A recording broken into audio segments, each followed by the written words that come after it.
So now, what about adjusting the width and spacing? Okay, so in order to adjust, first we're going to start by demonstrating how can we adjust the bar's width. So to do that, we're going to use width argument. Okay, and say we pass in this vector and say when I make up this number and say 30, I'm gonna say 10, I'm gonna say 20, we're gonna say 35 and 15 and 25.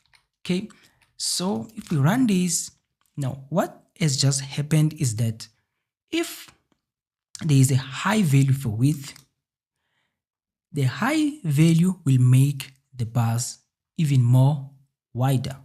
Okay, say for example we had 35. Okay, and then this 35 is for Liverpool FC, is for this bar, and you can see that this bar is the largest because we have set the width to 35. Okay, so what happens is that smaller values will make the bars narrower. Okay, say for example this value of 10 has made this bar for Manchester United to be the most narrow bar in this case. So this is how you can adjust the bar width. But now what about the spacing between bars?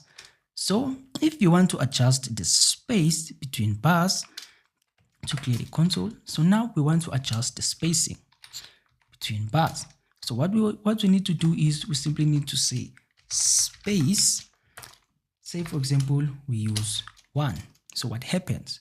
So if you run this, you observe that there is now space between the bars. So what happens if we increase this to 2, right? So you observe that when we increase this value that we pass in to the space argument, what happens is that the space between bars becomes even more and more wider.